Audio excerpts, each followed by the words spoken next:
This week on The Sidetrack, we'll be joined by Academy Award-nominated filmmaker Eddie Schmidt, who will take us through a classic, a movie from 1989 starring none other than filmic thespian Alfred Yankovic in the classic, satirical, hilarious film UHF. That's this week on The Sidetrack.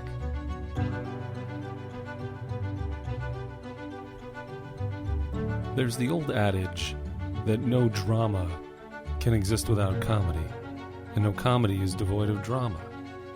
But this week on The Sidetrack, we explore the concept of this.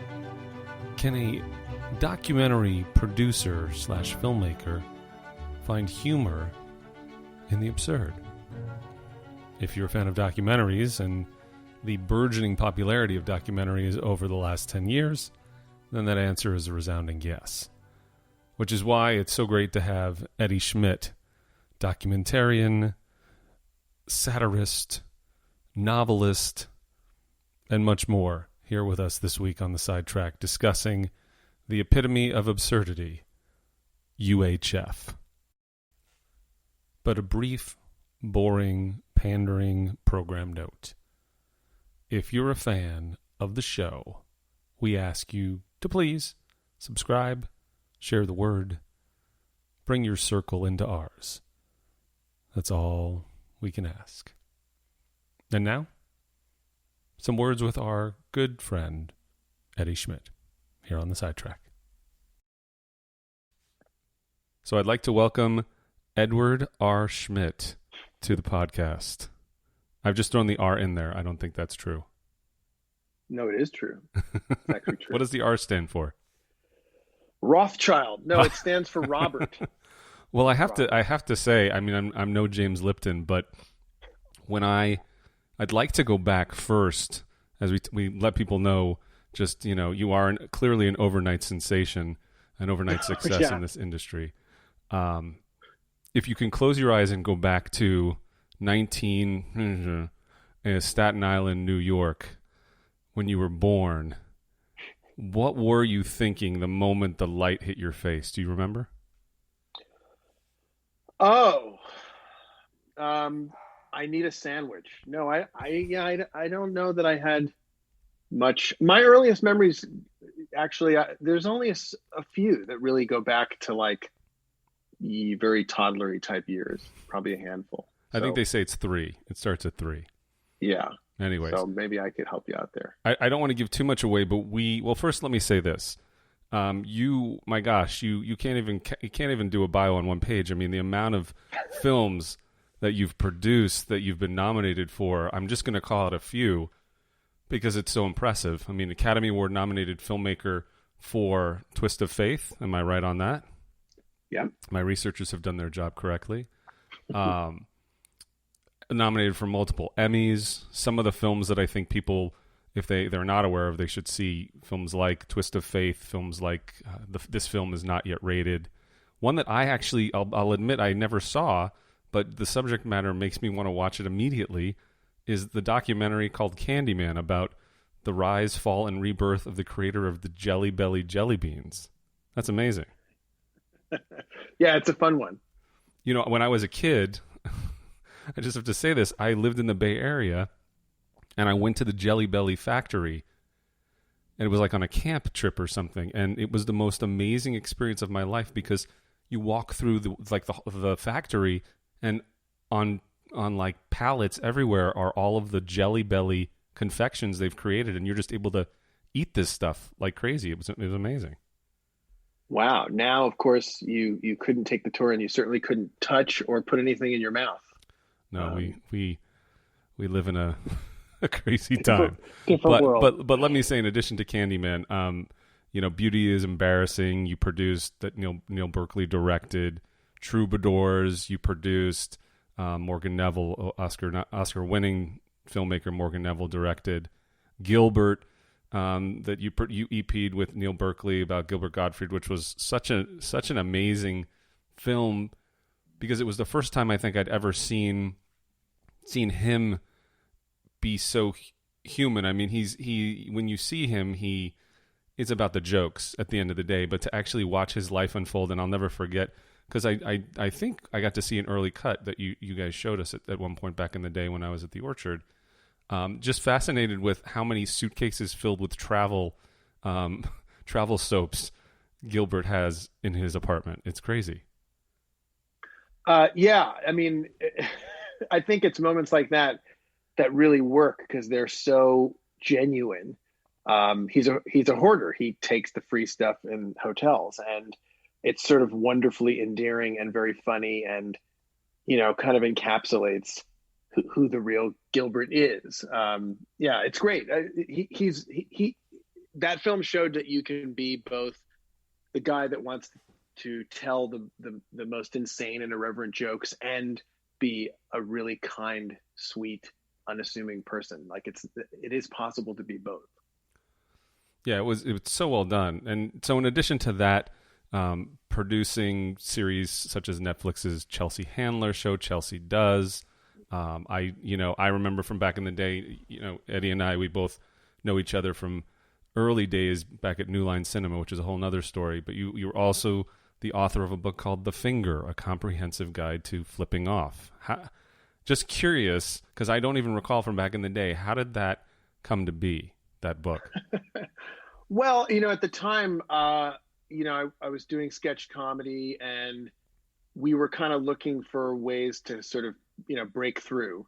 And we just kind of collectively had this idea of sort of a coffee table about the middle finger, its history and place in popular culture. And it so happens it's actually a New Line connection because Brad Carlson, Right. It was his sister ran a publishing company that did all these counterculture books, and the Grateful Dead's books, and a lot of like music books, Janis Joplin.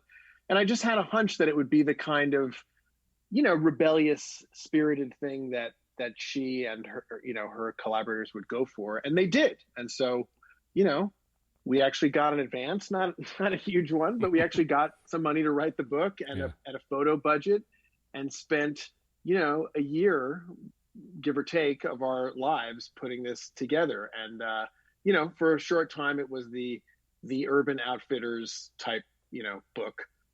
It did pretty well on Amazon when Amazon was brand new, so who knows how well it really did. But that's right. Are you still making money on it? Do you still get checks in the mail?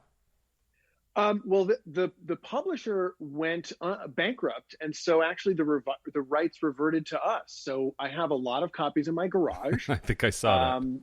And yeah, I did post about that. And then it's still, you can get it on Amazon and stuff. That's amazing. It's out there, and it's in some specialty bookstores and stuff. Like it's a cult classic. It's a little old at this point, so I'm not rushing to stick it in people's faces. Yeah. Quite as much. Well, I mean, what's so serious, to be serious for a second, like someone like I look at like the list of films that you've produced traditionally in the unscripted space for the most part. So I'm just curious, clearly you're a film fan of all types. When you sit down to think about producing an unscripted film, a documentary film, an unscripted television show, how different is it from narrative? Like what could, because I've had some experience in working with documentary filmmakers, and what's always so fascinating is how you start out with a particular expectation of what the story may be. In scripted, the story is locked. The story is the story. In unscripted, you don't know where it's going to go. How does that impact making a film like that? How often does that go awry? How fragile is the infrastructure when you're starting a project like that? Sure. Well, yeah, I think I can. There's a couple ways to approach that question. I guess to me, I'm always fascinated by, life experiences, and I'm, when we think of people telling you a great story, it's usually something that happened to them, and so I'm interested in subcultures and different worlds and places I might never get to see or experience, or a life I might never have had. And I always have been. And I think because of the sketch comedy and sort of improv background, there's sort of a yes and proposition, right, that you take on with sort of unscripted or documentary space where Mm-hmm. you have an idea about what you want to explore, you have some thoughts going in, but I guess I'm not thrown that it's going to take turns. I'm hoping that it's going to take turns, and I like to, play armchair psychologist and think about people's motivations and why they might do certain things and how that might lead to certain outcomes. And, but I'm always pleasantly surprised when they go in more unexpected realms than I could have imagined. So I suppose I'm sort of prepared a little bit in a way for for things being not set. I prepare really well so that when the unexpected happens, I'm not thrown by it. There's probably 1,000 stories of where that happens. I'll never forget talking to Seth Gordon, who directed King of Kong, which I'm sure you're familiar with, and that was going to originally be a documentary about Twin Galaxies, an arcade, and very quickly became a good versus evil story between two very distinct characters. I'm curious for you, on any of your projects, was there a particular project where it completely went into a direction you didn't expect, and the result was a finished product that completely outshone your original expectations? Yeah, I would. So many of them. I mean, it's interesting because I think, you ran through some of the credits, and it's like, even a producer credit can be deceptive in a sense. I mean, a lot of the films that, Kirby and I made, for so much of it, it might just be him and I, with camera, with sound, and just a few other people helping out. And so, the conception of it, the time in the edit, like, you're really living it. It isn't. Sometimes I think people think, oh, producing, you just picked up the phone and asked for money.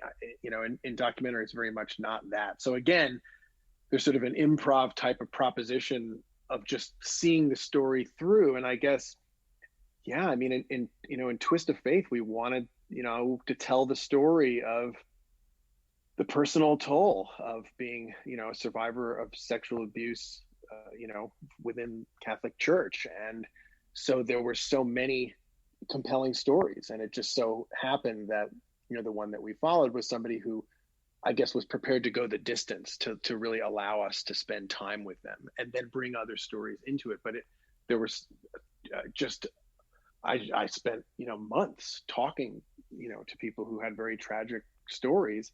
It could have, I would have wanted to tell all of them, really. I mean, there were so many powerful stories. So I guess in a way they all sort of end up a little bit different. Certainly this film is not yet rated. We couldn't have known that the private investigator that we hired would seem to find out who's on the ratings board, Emmy appeals board, the MPA ratings board. I mean, we didn't know that she would be able to pull that off potentially. Yeah. So that was unexpected and amazing. And then that she had this, really interesting personal life. I mean, yeah, all of them. That's amazing. I won't even ask you to talk about Catfish, which is one of my guilty pleasures, but which is like just that show, and the it's like the accident on the side of the freeway kind of television show where you just can't stop watching. It's its own show. So I'll just mention all it of them that have that sense of discovery, or you hope that they do. I mean, certainly the Chelsea Does, series that I show around and directed. I mean, sure, we had a sense of what Chelsea Handler wanted to explore and how she wanted to look at things, but no one was more excited than I when she got in the room with somebody and you just watched the chemistry or combustion of what happened, of when she entered some event or some, that was just thinking about, wow, that will be an experience and we will be lucky to capture it kind of, with humor and exploration. That's kind of what you hope for. Am I remembering correctly? There was an episode where she took some kind of illicit drugs and tripped out for most of the episode. That's absolutely correct. She took ayahuasca, and we filmed it's in Chelsea Does Drugs, and the whole last 20 minutes of it's kind of its own mini movie inside of that episode, where we all went to the jungles of Peru, into the Amazon, to an eco lodge. And she took ayahuasca with a shaman, not once, but twice. She liked it so much. Well, it didn't really, spoiler alert, but I guess it's a few years old at this point. Yeah, she the first time she does it, it doesn't really take her very far, and so she wanted to. We were there already, so she wanted to try it again and kind of reduce the outside noise and really focus on herself, and then did really have an experience. Well, these are the sacrifices that creative people must make for the greater good of everybody sitting at home looking for escapism, I guess. That's right. They're doing it for you. So let's talk about. So here's what I find. Well, I don't find it funny because I know you and your background and the improv and comedy and things like that. But for somebody so accomplished in the documentary space, award nominations, changing the world with addressing social issues, that when we talked about what movie you would be interested in doing your own audio commentary for, it was none other than Al Yankovic's UHF. Talk to me about. I mean, I'm right there with you. It was a movie that when I grew up, I probably seen it 35 times by now. When did you see it? Where were you? People always say, where were you when JFK was shot or where the Challenger exploded? Right. Where were you in your life when you saw this for the first time? How did it impact you? And then what is it about the movie that makes you want to spend 90 minutes of your life talking about it? Well, I mean, I was a hardcore Weird Al fan from the jump, from the first record in '83. So the idea that a Weird Al movie was coming was hotly anticipated, certainly by me and by my friend group. And I think so. Where was I? I was in Connecticut. It was between freshman and sophomore year of college. I think we found out that day. We saw in the newspaper that they were having a national sneak preview a week ahead of the release. So we went, whoa, I had plans. I had friends coming up from New York to see it the opening weekend. But we went, wait, we can see it tonight? So actually saw it on the sneak, and then saw it again, the day that it came out a week later. But yeah, I mean, look, I don't know. It's a story of a goofy underdog aligned with other goofy underdogs and the cultural value of being ridiculous. I think that was very much a part of me then and still is. And I was a kid who collected TV guides, had a subscription to TV Guide, used to sit at a typewriter, not even a computer, a typewriter, wow. Type out my own TV Guide listings for made up shows. So when I realized I was going to have to justify this choice with you, I had to kind of look back and think, oh yeah, like there's something in my DNA that is really represented in this, admittedly silly, fun film. And I think, yeah, it's not so obvious in the more sort of serious things that I've made, but I have very eclectic taste. But I think if you look at certainly elements of Ugly Delicious, show that I ran and directed, and in Chelsea Does, obviously, and this film is not yet rated, there are comedic elements, both, subtle and overt, and even sketch-like things. And and that very much aligns with this. It's not hidden, I would say, in my work, but it's just not the only thing in my work, but it is sort of at the core of the real me, I guess. Does it give you agita knowing that it was released basically 30 years ago? It gives me agita. Oh, of course. I mean, what even is UHF to someone now? I know. I mean, yeah, of course it does. But that I can't change that. All I can do is try to get people to appreciate it now. I feel like that's the I can't change the numbers, but I can try to keep contributing to its cultural immortality. Yes, the significance. Well, that's right. I for one am going to watch this movie again with your commentary because I'm fascinated to see where the movie and the themes of this movie cross over into your more serious work. And I know there's lots of really interesting tidbits of trivia, and I look forward to hearing the story of your life under the lens of Al Yankovic's UHF from 1989. That's crazy. Whew.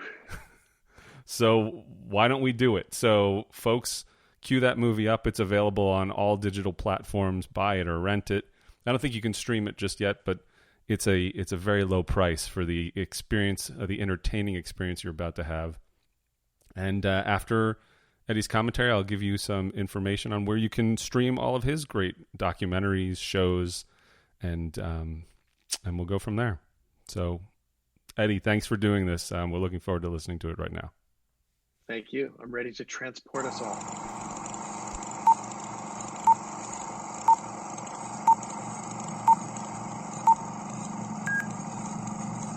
And there is the MGM logo, which when I first saw this movie did not appear because it was an Orion picture.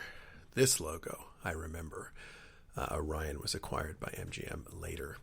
And Orion, when you see the Orion logo, you know that you're in for an 80s style good time. I mean, think of these Orion movies. Bill and Ted's Excellent Adventure, Dirty Rotten Scoundrels, Bull Durham, RoboCop. So, of course, the story of an underdog taking over a TV station would have to be an Orion Pictures release. It all makes sense.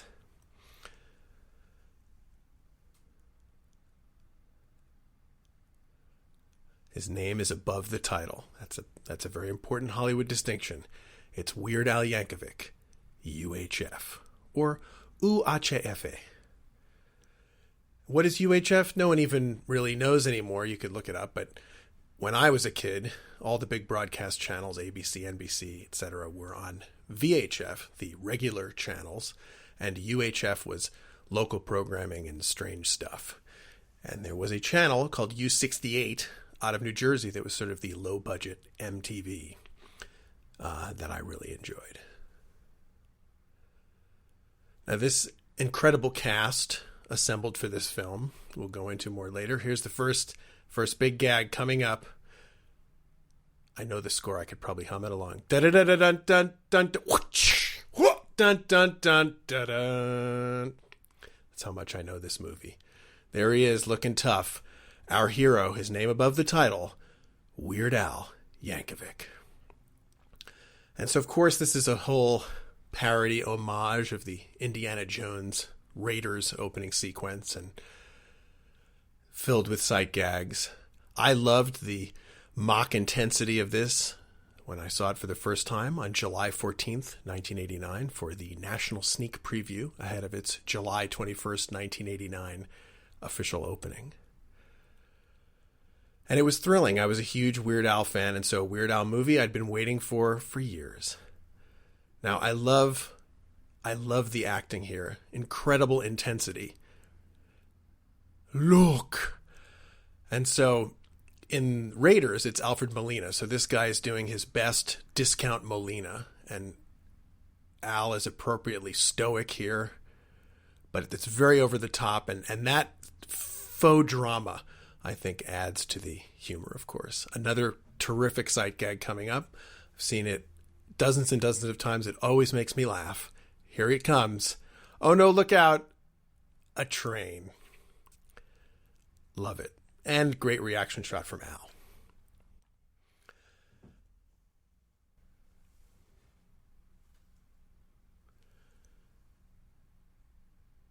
Lots of weeds. Now, I could relate to this. I would never be in an Indiana Jones movie, but I could identify with feeling like Weird Al in an Indiana Jones movie, if that makes sense. Probably seems strange that I picked this. I'm mostly known for documentaries and documentary television. Maybe people thought I would pick some Maisels Brothers film or something, but no. I picked this because I was a TV-loving child who made up my own shows, typed TV guide descriptions out on a typewriter, and dreamed of one day making television. So somewhere deep in my psyche, this film appealed to me. And of course, its embrace of all that is ridiculous tapped deeply into my soul. Production designer, the same as the production designer of Airplane. Oh, this is incredible. So, of course, this being a satire, the prize here, the idol, is an Oscar, or a facsimile of an Oscar, I should say. And all of this looks wonderful and kind of cheesy at the same time. I could never tell if you're seeing the edge of the set up above. I guess maybe not. That's the That's a wall that's going to come down. Perfect intensity here. The transfer, by the way, as a one-time post-production nerd, I have to say the transfer was very good. Rich with color, probably looks better than it did here on the big screen. Although the big screen was quite special indeed in 1989. Jay Levy, Weird Al's manager, collaborator for a long, long time, at the helm for this motion picture debut. And then all hell's going to break loose right about now. All these great sight gags to follow. And, you know, what's wonderful about them, too, Siskel and Ebert dinged this movie for having that it was a problem, that there were signs that were supposed to be funny. I don't know why that's a problem. I think if something's funny, who cares? But they seem to have a problem. I always loved this. I think it's both kind of ingenious and funny. Use the Oscar as a doorstop. There was a gag in the script where he would walk by a payphone in the cave, pick it up, and someone would say, "No, don't go in there," or something like that. And I always thought that seemed like a good gag. Why did they cut that? I don't know. It's not in the deleted scenes. There is a still of it in the extra features. That's how much I'm nerding out about this movie. I can tell you that. But the gag is nowhere to be found. Part of what makes this wonderful is that as he goes through different iterations here, it's terrifically cheesy. Obviously, he is not in ancient Egypt or on an English countryside, etc. It all adds to the fun.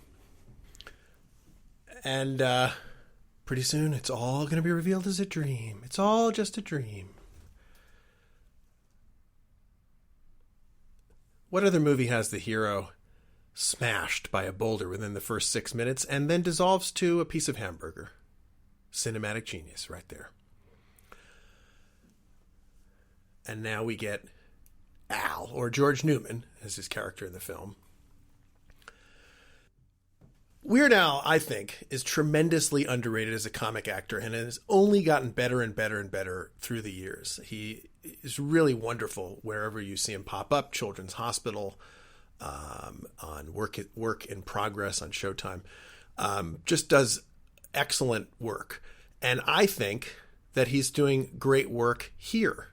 But here's my whole theory. Oh, I love this gag too. Throwing mustard on bikers and children. How can you not laugh?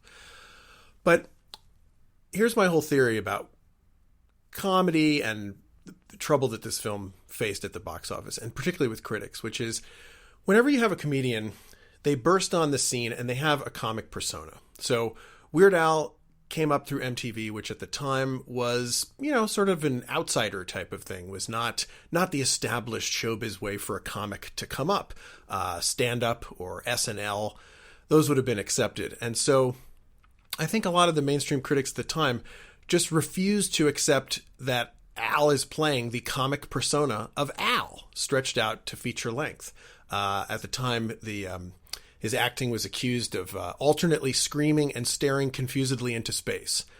Well, you could say the same thing about Gene Wilder. He's really quiet and strange and staring off in the distance and then screams, the whole bunch of broccoli scene from Young Frankenstein. Adam Sandler, you could say the same thing about.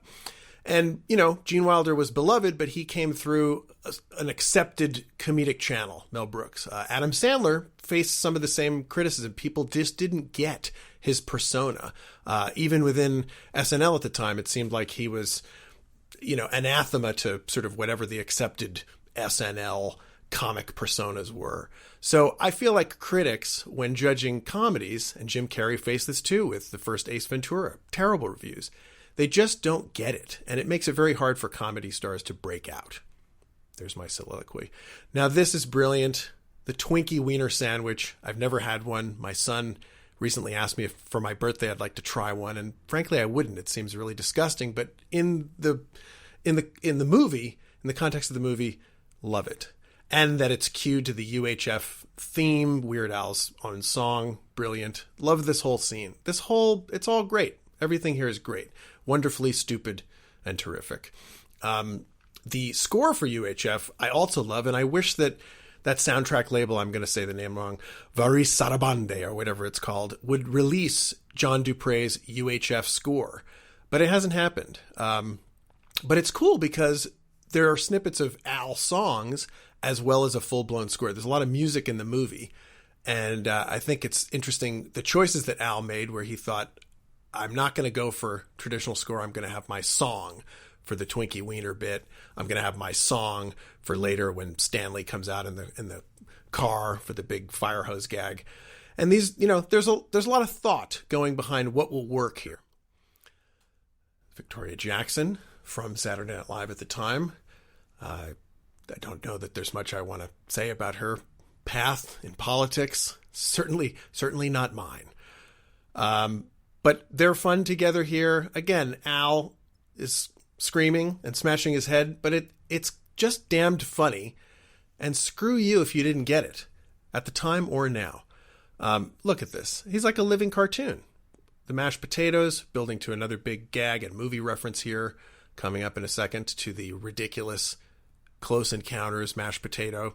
And there's a lot of smart stuff in this movie, and that's the wonderful thing, and that's why I think it's been embraced by, the Lonely Island guys and so many comedy people, who came later, is because, like I said, they didn't really get what Al was doing in the sort of accepted movie comedy circles at the time, but he was really paving the way. The whole nature of having these, disparate bits and ridiculous gags that are obviously not meant to be taken for real. Just the whole tone of it, I just think it was really ahead of its time. And, I'm not the first person to say this. There's been a lot written online about how it presaged YouTube and things like that. And I think it's all true. But again, here, another ridiculous, a la Brazil, the skin stretching gag. Just silliness, but really inspired silliness. Now, when I saw this movie, it was at the Fine Arts in Brookfield, Connecticut, the long-gone Fine Arts Theater next to the Caldor Shopping Plaza.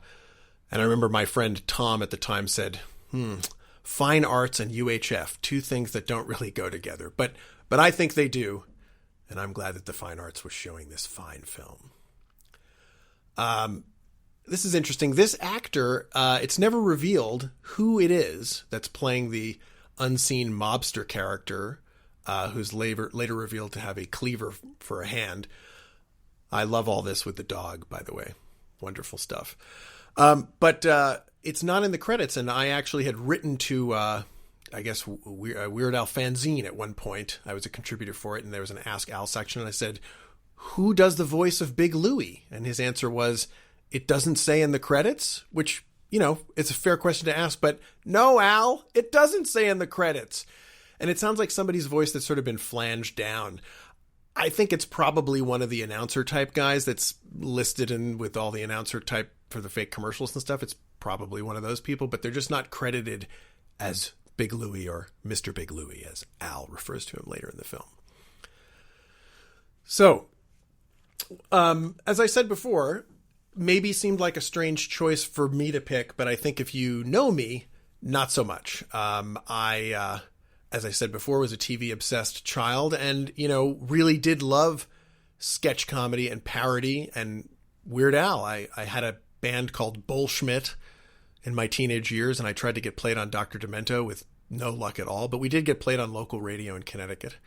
And so the sort of lampoonery, the spirit of Al was very much in my blood and remains. The Mad Magazine gene, I guess you could call it.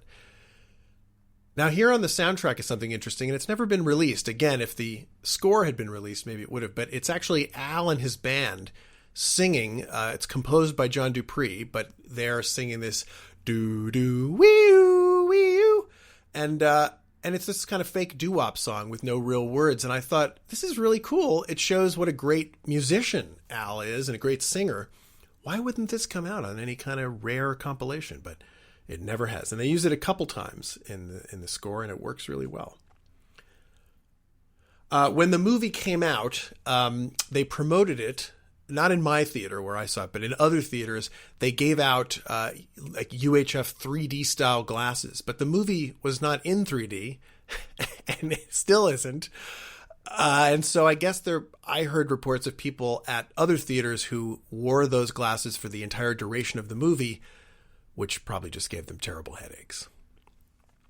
So this is the introduction of an excellent mad scientist character who has a tremendous, great payoff later in the film that we'll get to.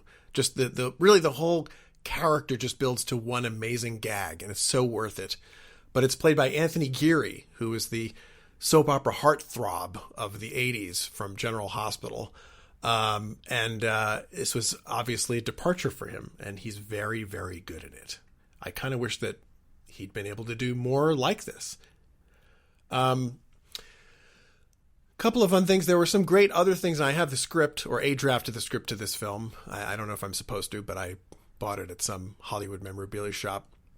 And there's other funny stuff that didn't make it into even the deleted scenes. There were funny lines in the fast food scene in the beginning. It went on longer, where Al and Bob are arguing and says, fast food's my middle name. Wow, you must have had really cruel parents. And I think another line was like, oh, well, charring the dead flesh of harmless animals is my life. I thought those were good lines. I don't understand. They had a really great rapport, those two. Mr. David Bowie. Oh, this is a big special effect. Who knows what this costs? That might have cost $12,000 in 1989 money right there. Big stuff. So, as we were saying before, as a lover of all things Al, I was really bummed that this movie did not do well at the box office. It has gone on to become a bona fide cult classic, as it should have been. But if you look at other comedies coming out around that time that did well, some of them are really crap and would not make you laugh today. This one will make you laugh a lot, certainly me. And I wish that Al had gotten more starring movie vehicles. He certainly deserved them. He also had a vision. Look who he populated his movie with. Really funny comedy people that had not yet broken out, like Fran Drescher. He had the vision. He had the comedic heft. And again, at the time, I think, and he said this himself, that Orion thought that, he would become, their next Woody Allen. That was back when being that any kind of Woody Allen was a good thing. And they really had high hopes for him. And even in the fan club newsletter at the time, he mentioned there was talk of starting up a very different kind of picture right away. And I'm just bummed that never came to pass, because I think Al could have had, and can still have, a great movie career. Now, this role, apparently Crispin Glover wanted to play this role of Crazy Ernie, the used car guy. And kind of in hindsight, I understand why they wouldn't cast him. Would be sort of anti-comedy, wouldn't really play into the gags, and that is a great joke there about the baby seal. But, looking back, I kind of feel like, it's such a short bit, and wouldn't it have been wonderful to have Crispin Glover in the movie, even if that's the only part that he wanted to play? I kind of wish it was him. Crispin Glover also recorded an amazing album in the 80s that Al plays accordion on. I think it's called The Big Problem Does Not Equal the Big Solution, or something like that. That's definitely one to seek out on eBay. Coming up, be the introduction of the big villain, who is quite Trump-esque. I don't know if he was intended to be Trump-esque at the time. His name is R.J. Fletcher, the television magnate, played by the legendary character actor Kevin McCarthy. But he certainly seems Trumpy today. He's got a sycophantic son. He's just mean and awful and crooked. So I don't know. It's interesting. I wonder. Here we go. And great John Paragon, comedian, plays his sniveling son. There's just tremendous, as I said, character actors throughout this whole film. Standing, you don't quite see his face yet, but you'll recognize him from The Sopranos in a second. David Proval, Richie Aprile.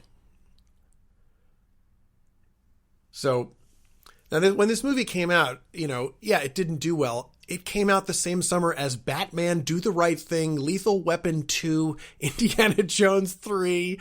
I mean, Ghostbusters 2, just an insane... It was insane. Yep. And here's Michael Richards. Again, Al is casting Michael Richards in a key and wonderful comedic role before Seinfeld. He had the vision.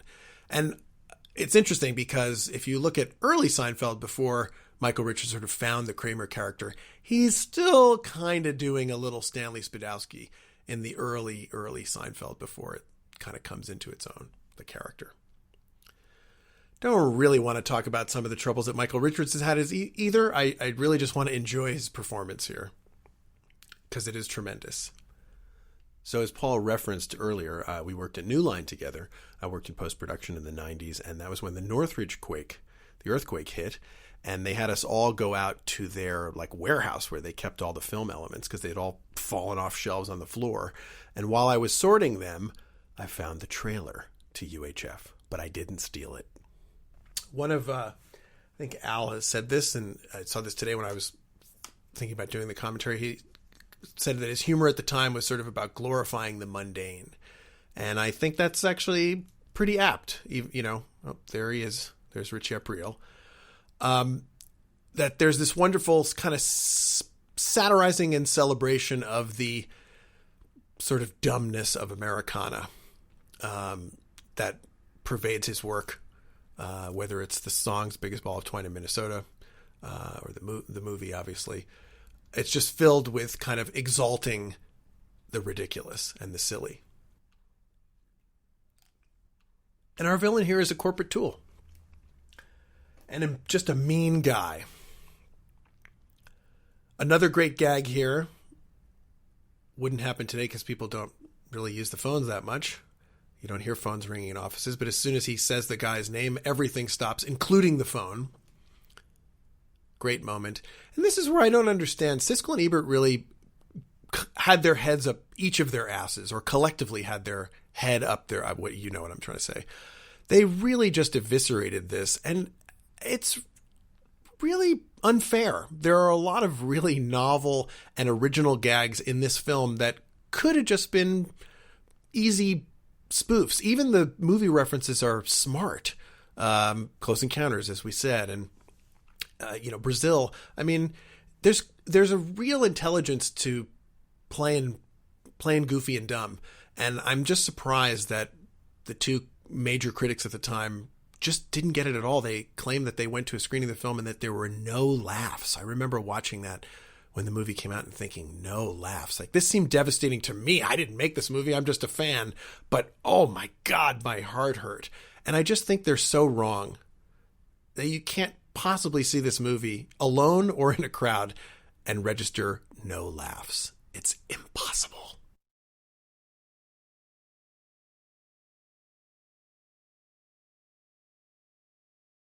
There was another great movie reference that is in the deleted scenes. This actually got filmed and included somewhere that, again, upholds the smarts of the movie that I wish they'd found a way to include, but there was added an extra character. Basically, Victoria Jackson's dental hygienist character, there was a scene in her office, and the other receptionist name is Elaine. So when Al comes to the glass partition to try to get her attention, he does his best Dustin Hoffman graduate, Elaine!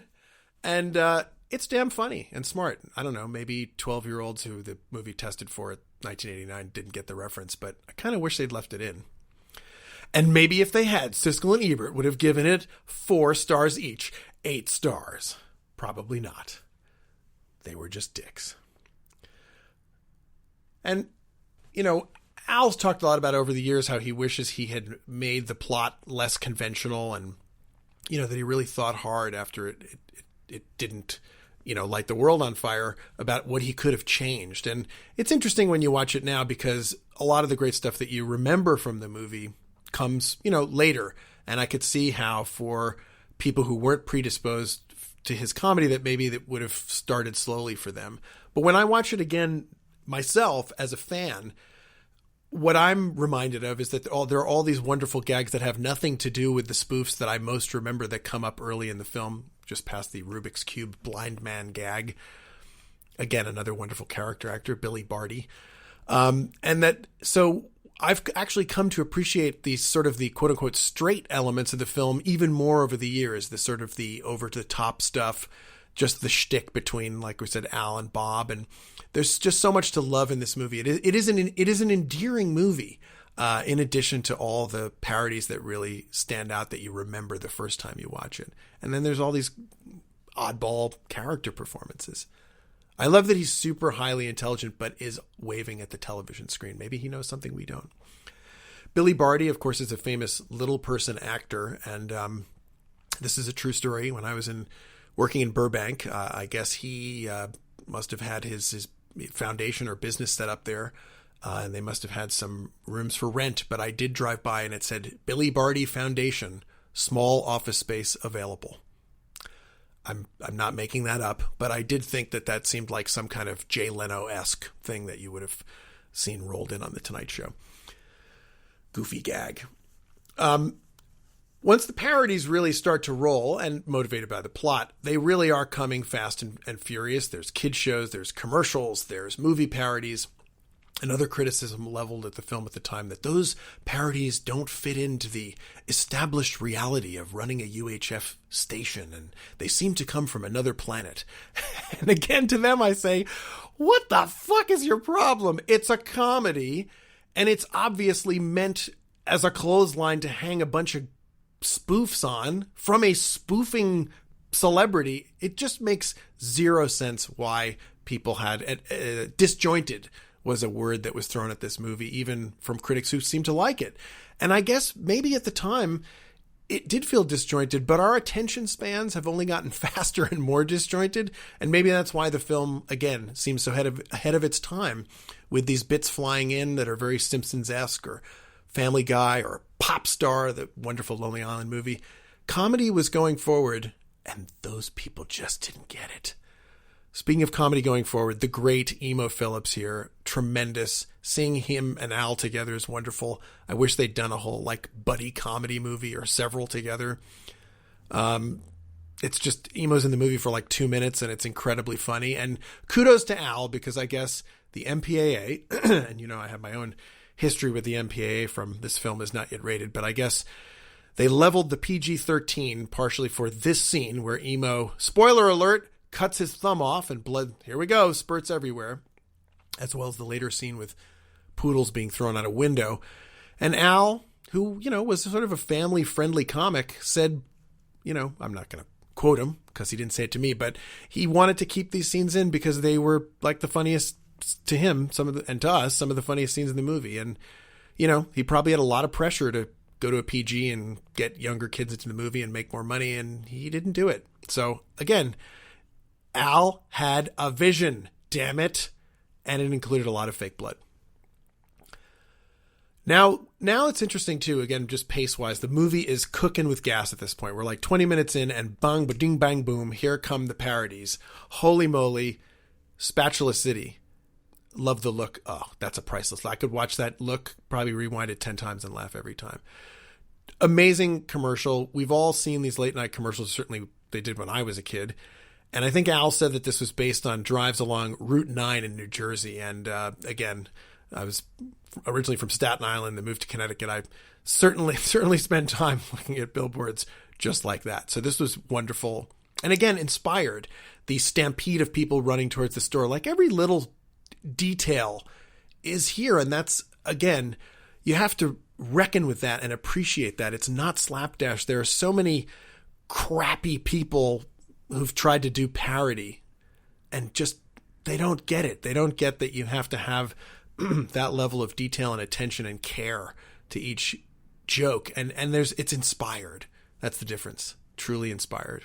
Where did you get that lovely spatula? Doodle doodle doodle. And then the wink. Perfect. All perfect. Jay Levy, bravo. Bravo with the direction. And boom. See, cooking with gas. Now we're into another hilarious bit. Al as the host of a kid show, or Al as George Newman as the host of a kid show. Now, coming up, a gag that, again, takes a lot of bravery, a lot of guts for a comic to put himself in this position. He's going to sit down here and talk about being the butt of the joke. You really, really willing to endure this? I know I'm dragging this out because I'm timing this wrong, but sits down. What's your name? Billy. Billy what? Kid spits in face. That's what it actually says in the script. Kid spits in face. And the loogie is hanging off Al's nose. I mean, this is no special effects ILM loogie. This is a real kid loogie. I mean, actually, probably today in the time of Corona, it really would be alarming, and probably nobody would be doing this gag now. But it really takes guts to say, yeah, I'm the star of the movie. you know, it would be really funny if a kid spits in my face, because it is funny, but you have to have the self-awareness and the lack of ego to be able to put yourself in that position. And he did that. I was interviewed for a Starz documentary called In the Gutter about quote unquote gross out comedies. And I cited this scene hoping that they would use it, because I'll do anything I can to bring people to the cult of UHF, as a landmark in movie comedy. It was not used. However, they did use my scene talking about Dolomite the Human Tornado, where he has sex so good that the house caves in on top of him. Later recreated for the Dolomite Is My Name movie. All really funny stuff here. Liver and tuna with just a hint of cheese. Yummy dog biscuits that the clown ate. We're just rocking and rolling here with the gags. Drinking some water.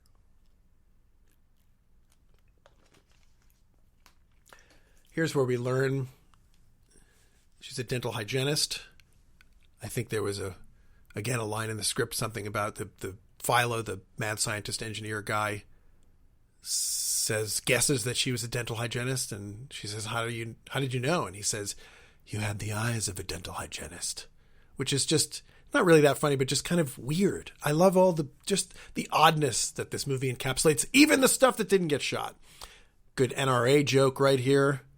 Guns don't kill people. I do, this guy says. Wonderful. And squishes his face. But this whole section of the movie is just chock-a-block. Like, once it finds its groove, and it's funny because they did say that Alan Jay looked at the Sid Field book. So once they hit that sort of end of Act 1, they take over the station. Then bang, bang, here we go. Plots are us. Funeral. I love this gag. Too cheap that the legs and hands are coming out of the ground. A perfect 80s joke here. Try our new salad bar. Salad bars were in vogue at that time. And then we go right into, we're getting ready for a big Weird Al music video, the Money for Nothing Beverly Hillbillies thing here. So this whole part of the movie, I mean, if you were seeing this in the theater now, you're just fucking, you're destroyed. You're loving it. You're loving it. I don't care who you are. Gene Siskel, Roger Ebert, you should be just laughing your ass off, damn it. What is wrong with you?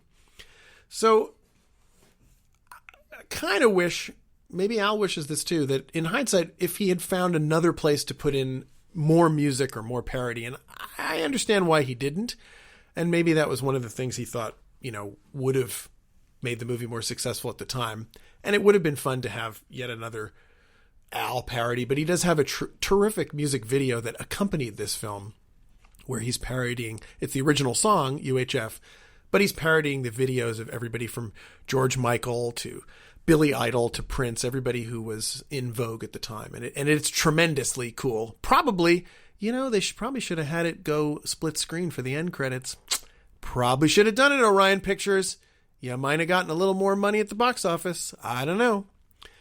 This is very, very funny visual gag here coming up with making fun of the camera always being in everywhere you look in ridiculous angles in music videos. Al plays it perfectly. Again, underrated comic acting. Here we go. There's a camera.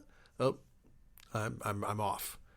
Anyway, coming up, there's a great gag where he's finding the camera. Here we go. Wait a minute. Camera. Camera. There's above. Wait, it's above me. It's below me. Love it. I love when Al parodies these subconscious conventions, the tropes of filmmaking and music video making at the time. It's very similar interlude to the Fat video where he, is making sound effects like, as he's grabbing himself, much like the Bad video, like whip cracking sound effects, but then realizes that he is able to make the sound effects at a certain point and starts having fun with it and doing different sound effects. It's very smart. You have to be super smart to have those silly, silly gags. I hope you're enjoying this and not wishing that I was, again, talking about some super serious documentary. And that's what you expected from me. And you're bummed out. You're actually disappointed in me that I'm not doing that. Well, sorry. The real me is just a goof. What can I tell you?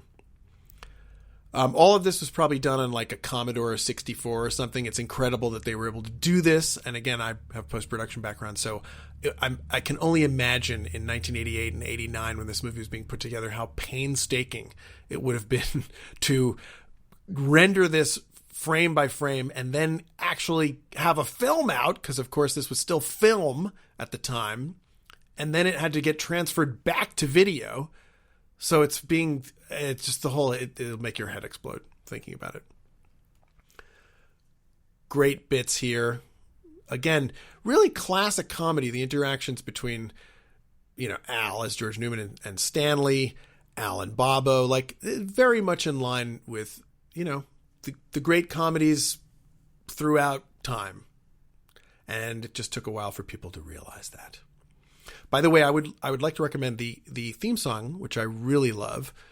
If you take the 45, the vinyl 45 UHF, and if you play it at 33 1/3 at half speed, it sounds super funky. It's a super funky low groove. I heartily recommend it. I think you'll be really surprised. So I did not go to the premiere of this movie, but I remember reading about the premiere. I think it was one of Al's band members who said that he felt like, if the band were to disband, that they could form a band out of some of the guests at the premiere, because there was a group of them talking together, and it was Billy Barty, Gene Simmons of Kiss, Timothy Leary, Dr. Timothy Leary, and Al. And that does sound like a supergroup. Imagine that.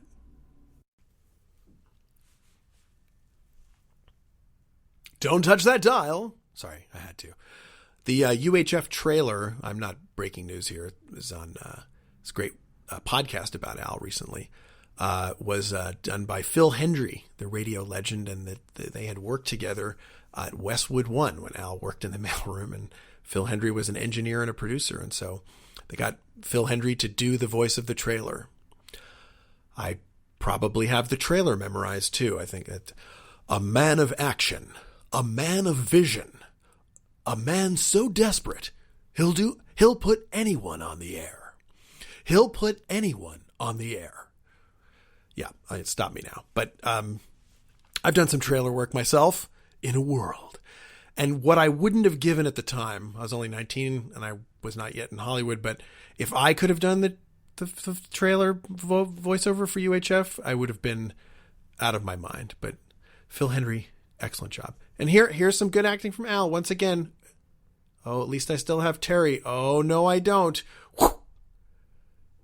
Again, I remember I watched this with my friend Tim Beck at the time, because I would show this movie to anybody, in the early 90s once it came out in video. And I remember him really laughing at this scene because Al is just playing it great. It's not a spoof. It's not anything. It's just he's playing a guy totally in an awkward situation. And, you could look at quote unquote funny rom-coms from back in the day that probably aren't played half as good as that scene. And then, boom, right back in. It's the plot and the gags are being informed by each other. I don't get it. This is brilliant. What the hell's the matter with you people? Although I guess if you're listening to this, you probably agree with me that this is brilliant.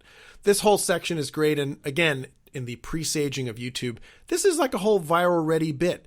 Guy gets dumped by his girlfriend, has to go on the air, does a kid show, and just lets loose about how awful everything is and screams at the kids. I mean, it's a very self-contained, great bit. I kind of wish that I had this patchwork jacket. It's really damned cool, actually. I gotta say, if I would have worn this on a red carpet if I had it at some point, although my wife probably would have stopped me. Al does have a number of great shirts, all I'm sure his own, in the film. There's one coming up later that I'll point out that it definitely covet that shirt. I hope he still has it. Shut up, you little weasel, he says to the kid.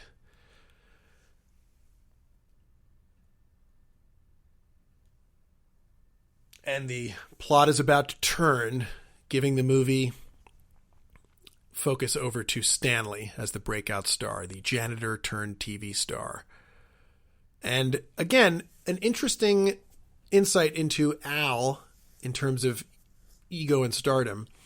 He's doing what he wants to do in this movie, but he wrote and just conceived of this breakout supporting role and gave it to a tremendously charismatic lunatic in the form of Michael Richards to render this performance. And, some people I think would have felt then or now that he's stealing the movie or he's getting all the best lines. And it would take a lot to know that you're the movie star, you wrote the movie, but you're delighting in the fact that you're creating this amazing role for a performer who, can do what nobody else can do. And again, something I don't think he got enough credit for. Coming up here, the Robert K. Weiss, the producer of the Naked Gun films and other great comedies, playing the bartender. He also directed the Complete Al home video, a number of Al's amazing videos themselves, like a Surgeon. And he's the father to one of the kids that was in my son's bar mitzvah class. That's true. And when he came to pick up his son from our bar mitzvah, I had to tell him that I really appreciated his turn as the bartender in UHF. If you think I'm joking, I'm not.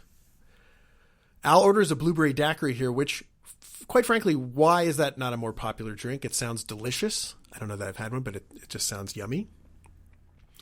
And this bit, again, super inspired. Michael Richards, now this is the turning point where he becomes a big star, but the whole speech that he gives, which I went back and looked in the script, most of it's on the page, but there's a lot extra that he's bringing to it. And it also references Network. He says, these floors are dirty as hell and I'm not going to take it anymore, is how he ends this speech. So it's, again, a nod to Howard Beale. So we're in our parody movie, we're satirizing a satire and referencing it because it's a movie about television. It's so smart. And how could people not see that in 1989? Al here noticing that his janitor is becoming a star. And this again sets the movie to new heights, because once Stanley's hit it big, then they can scale up their dreams. I love it. It represents my dreams to make television and film in a goofy way. It's all here. You think I'm joking, but I'm kind of not. There's a part of my heart that really is with this movie. Obviously, it's not Citizen Kane. It's not Blue Velvet.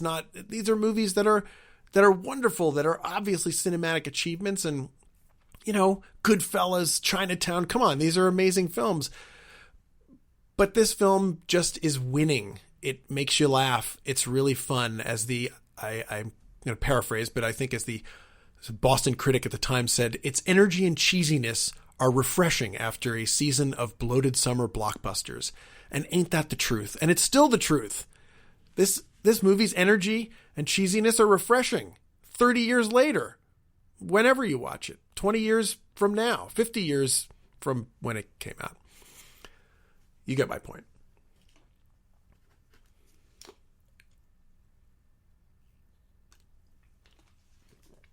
Because I do truly love films, and a lot of my influences don't, even though I make a lot of television, don't actually come from other TV, but they come from film.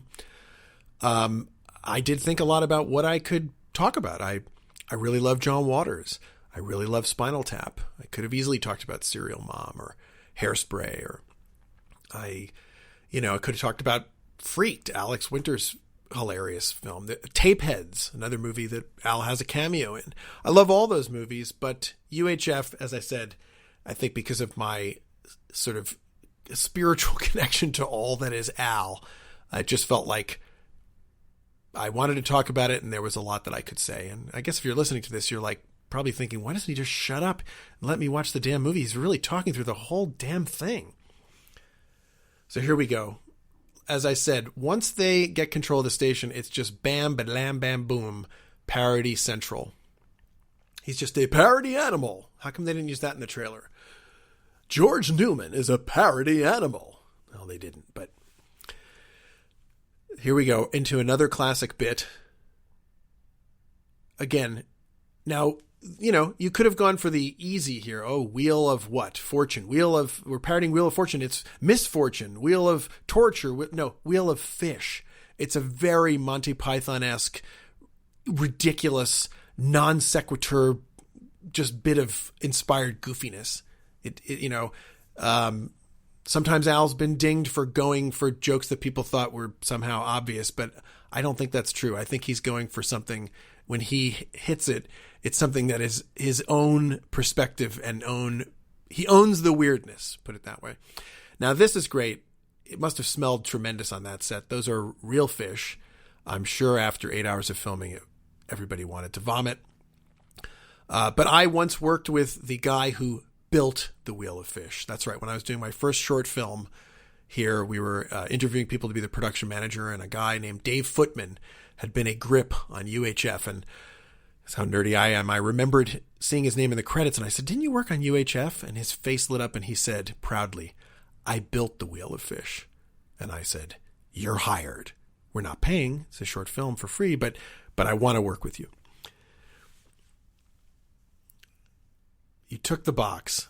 Gere Watanabe is tremendous here. Yes, I know he's been criticized, but it's all, the movie's filled with cartoons. He's playing just a ridiculous cartoon. And the kineticism, the whoosh, whoosh, where he just flies up into the frame and out of the frame. Again, all that stuff is real classic comedy going back to Buster Keaton. There's so much of what Al does, and you see this in the Rambo sequence, that truly, truly harks back to sort of the use of the screen and, off-screen sound effects, Jerry Lewis style weird things. I think there's such a lineage to what he's doing that's often missed. This is great, deadpan. The joke is just the guy taking the paper, Philo taking the paper out of his pocket and reading the title of the show. That's it. That's funny. That's all you need. Boom, out. But in 1989, oh no, they didn't know why that didn't go on for 3 minutes and affect the plot. This is, again, super inspired. The title of the show is on the lampshade. I'm loving it. I am just eating all of this up. Coming up was a gag that Siskel and Ebert froze the frame on when they were reviewing it. Here it is. They're playing this scene. Turtles are nature's suction cup. Again, brilliant quotable dialogue. He licks the turtle, sticks to the ceiling, and they freeze at that moment in their little movie theater thing, and they turn around and go, "A turtle sticking to the ceiling." That's that. I mean, you couldn't ask for more craven misinterpretation of this film's intention and comedy. They're both dead, so I probably should just shut up. But this whole sequence is tremendous and will make me laugh really giddily because it's all just so wrong. There's some kind of woodland creature popping up out of the drawer there. I think, by the way, that's a gag that was enhanced by the transfer. I don't know if on VHS or even on film with the grain that you're able to see that there's an animal popping up out of the drawer. But here, in glorious 4K HD, whatever you're watching it in, you can see everything. That was my stomach. Okay, and here coming up the other gag that Orion, I think, was hoping that Al would take out of the film to get a PG. He's an insane man hosting a nature show, teaching poodles how to fly. It's just damned funny. And again, I'm going to keep doing this. So, I don't know, 9 years later when we have something about Mary and that dog is attacking Matt Dillon and Ben Stiller and getting electrocuted, and I think he even is thrown out of the window. Oh, critics love that. Oh, this is hilarious. High comedy. But no, when Al did it 8 or 9 years before, it was terrible and just wrong. So, phooey on you. Another great bit here, Al doing the answering machine begging, and he said he was sort of channeling Sam Kinison, and he kind of is, but he definitely pulls it off. I guess he did this as temp on the set, and then it was so funny that he kept it, and I have to agree. I think it's another tremendous nugget from Mr. Al. This is a great bit. I always sort of want to post this for Father's Day, this clip as sort of the Trump family Father's Day. So he gives him a watch, and Dad is mad that it's not a Rolex. This is what I imagine goes on between Don Jr. and Don all the time. Another inspired gag here. Okay, so imagine this. So for the first half of the film, we've seen this guy, right? This character in the door. We've seen him talking, and he has a mustache, right? Okay, fine, it's fine. Well, he's been wearing a mustache the entire front, half length of the film. just for this gag. You're waiting. He's being yelled at. Okay. And finally, gets chewed out. And take that ridiculous thing off. And if you think it's going to be the hat, It's not. It's the mustache. It's the mustache. The commitment to comedy. Again, getting your face spit on, getting hit in the face with a frying pan, hit the clown. The lengths that we're going to here. We're going to create a character. We're going to make the actor wear a mustache for, 45 minutes until he rips it off because it's funny. And it's original. It's inspired. It's not a parody. It's just ridiculous. This is another one of the classic sequences in the film, the fire hose gag. This whole bit is really funny. The kid finds the marble in the oatmeal. It's just incredibly gross and ridiculous. Michael Richards is on fire here. And these clips, a lot of these clips, the Wheel of Fish, I think this one too, will get played at Al's live concerts. And it really is a communal, like if you're doubting me, the love that others have for this movie, although if you're listening to this, you're probably not. But if you've seen this in a live concert setting, it is truly like a religious revival, or certainly Rocky Horror. People are screaming the lines. They love every minute of it. They are united in their love of stupid.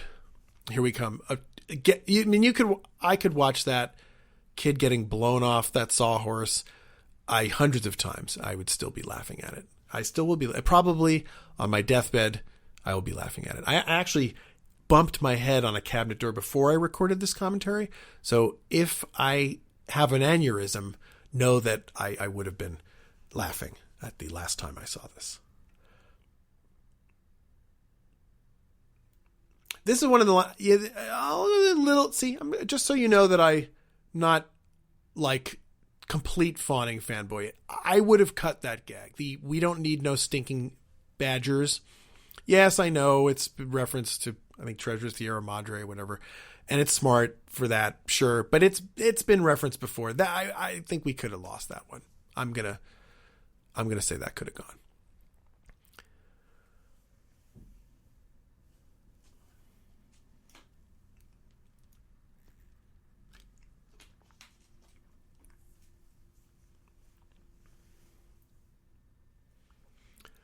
Another classic parody that's been played at concerts, the Conan the Librarian trailer.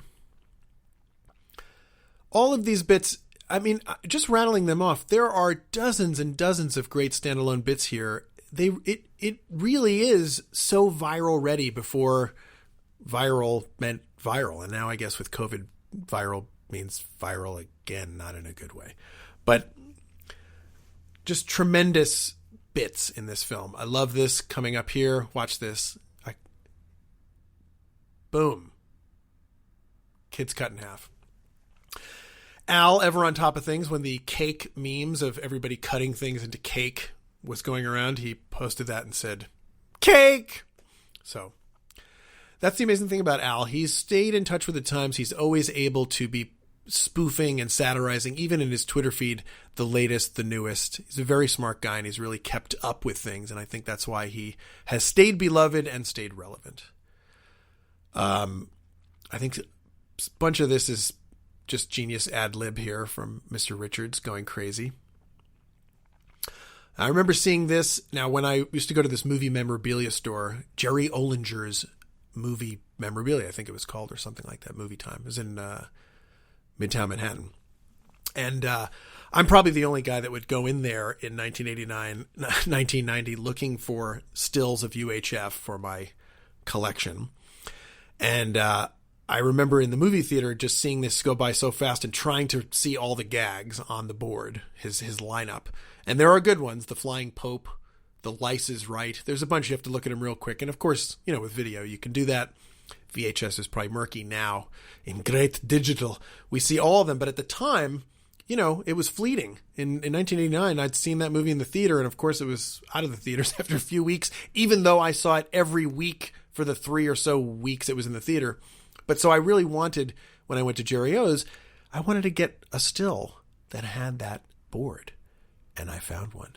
But it only had part of the board. I was kind of bummed because I really would have wanted the whole board. I think I would make a great poster newly reformed Orion Pictures, if you're listening.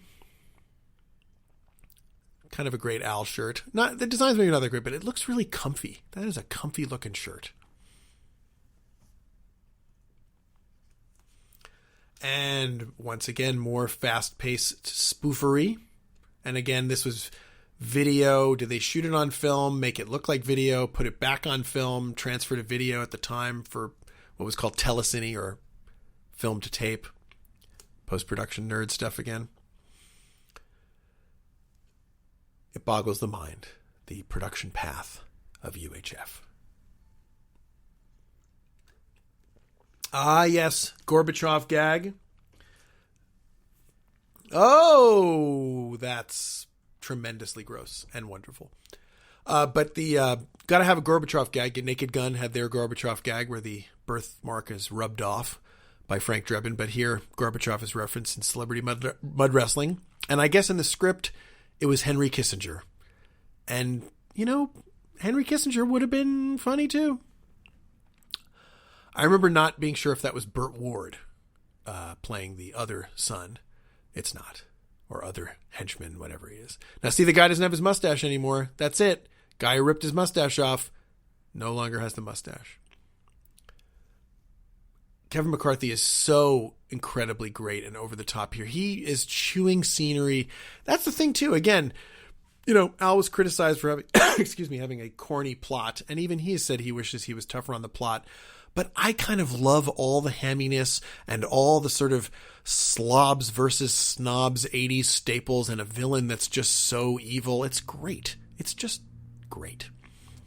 Another one of Al's musical compositions here, the 17-second song, Let Me Be Your Hog, which I guess was because they couldn't clear Kung Fu Fighting. Let Me Be Your Hog sounds nothing like Kung Fu Fighting, so I like the fact that Al took it in a very different direction. And to his credit, Al has often played with great relish the 17-second Let Me Be Your Hog in concert, where it's always appreciated. Something here, the wonderful cell phone.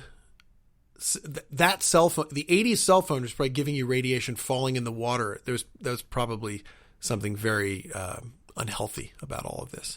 Here comes the meat cleaver hand. Oh, ho, ho, ho, scary.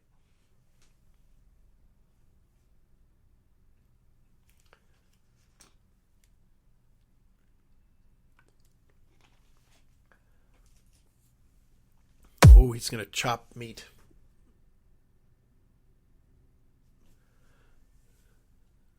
So we're coming up on one of Al's shirts that I love in this next scene. Oh, I think we're going to get there. I think it's Al. Hey, Al, George Newman's calling. Pick up. I want to see his shirt. Hello? Come on, there we go. That's a damn good shirt. Anyway, and this is another one of just seeing Al act opposite Kevin McCarthy. Al brought Kevin McCarthy back to do a spoof on his Saturday morning show, the action movie trailer parody called 60% Chance of Rain. It was wonderful to see them get to perform again. I suggest you seek that out in the Weird Al Show collection. Weird Al Show had a lot of UHF style bits throughout the whole show. So if you love this movie, you should go check out the Saturday morning Al show from the late 90s. Now, we haven't really talked too much about UHF's impact on my work, which, if you're thinking of serious documentaries that I made like Twist of Faith or Valentine Road, well, you're not going to see it. But in a lot of my work that has comedy, Ugly Delicious, Chelsea Does, this film is not yet rated, I think you will see aspects of UHF. There's a cartoon breakdown of the MPA rating system that sort of became viral in 2006 that was in the movie. And even the way that it's cut to in our film, I think David Anson says the movie ratings board is turning us all into children. And suddenly it launches into this deliberately childish breakdown of the movie ratings. And I certainly, even at the time, felt like this is a very UHF style cut. Some people would call it disjointed. Others would call it inspired, taking you on a flight of fancy. We're going to suggest something and then boom, we're going to take you into this other realm. So for sure, that's got some UHF. And In Ugly Delicious, in the pizza episode, sort of my homage to my band Bullschmidt, but also to just UHF and Al in general, is a sort of fake late night ad for a collection of pizza themed parody songs, basically. So, there's definitely an Al and UHF thread running through some of my work, and that's a damn good thing. It's a healthy thing.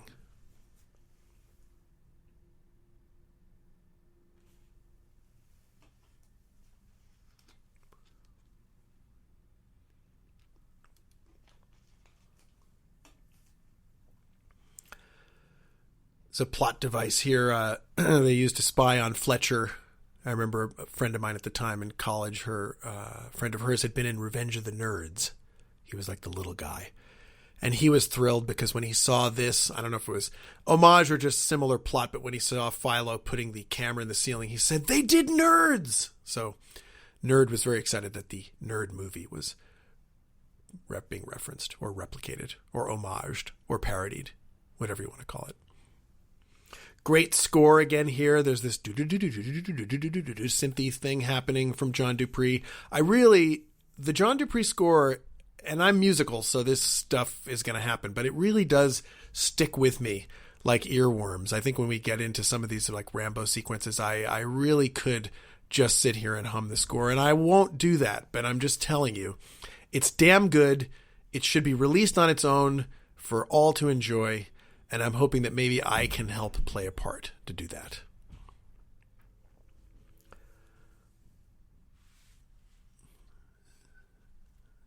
Another 80s gag here with the free peanuts on the airplane. He has so many peanuts that I don't actually think it's so funny when he holds them up. But what I do think is funny is that he gives them to the chauffeur driver who very seriously takes that guy. That is an excellent walk-on role. If I would have loved, and if somebody ever wants to give me a role like that, I will come to your movie and very seriously do something dumb for 17 seconds, anytime. Again, though, goes back to the vision. Jay Levy, he knows what he wants. He's look at this guy, give him the stink eye. You're playing it the right way here, boys. This always kind of bothered me. As a film geek, I will say, okay, so there's a POV shot, right? He's looking at him through the window. He's looking, the window rolls up and he drives away, but up, and then that's the POV shot. His POV isn't there because his V is not there. Sorry. Had to do it. Another great spoof here. This is a parody of Geraldo, really, at the time was the daytime sensationalist talk show. All these gags are super inspired. Al Capone's glove compartment. Geraldo had done a big special where they went into Al Capone's vault and I think nothing was there, or it was very disappointing. So Al Capone's glove compartment. Again, glorifying the mundane. We have Satan himself here. I mean, this was the trash TV is what it was sort of derogatorily called at the time. These talk shows that would just have people on to sort of have the folks at home delight in their freakishness. And a family friend is actually, I believe, an extra in that scene. The great comedy writer, performer Kenny Wolin is in that UHF scene, running at the host. That's another clip that I think gets played in concerts and is always beloved. More classic Stanley George interplay here. Again, it's not a parody. Again, stupid damn critics at the time said everything in this movie is a parody, but their interplay it's Dumb and Dumber 5 years ahead of its time. He says he has a problem. Oh, what is it? Oh, you don't want to know. Beat. Well, why'd I ask? Genius. This is like classic comedy going back. Three Stooges, Marx Brothers, Dumb and Dumber, UHF. I'm telling you, folks, it's in the pantheon. He says he doesn't think he has $75,000, and then Stanley checks his wallet very slowly.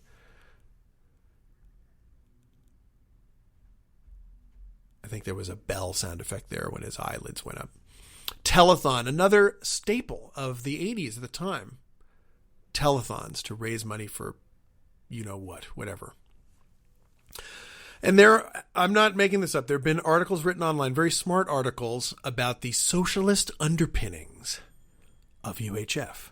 That it's a community station, and they're all buying shares in the station to own it together and program it together against the evil corporate behemoth.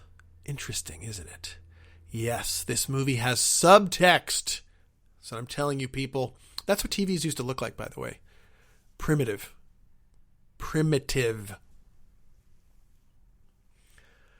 So I, as a lover of this movie and a collector, I do have the German special edition of this film, which is really tricked out. It has this beautiful color booklet. It's 2 discs. I haven't played them. I'm just looking at them, and I don't understand German, but I admire the packaging. And, there's a little thing inside where I think the same company in Germany makes, special edition versions of Last Temptation of Christ and like very highbrow movies. So again, somebody somewhere thinks that UHF belongs in that pantheon. I'm just going to keep saying the word pantheon.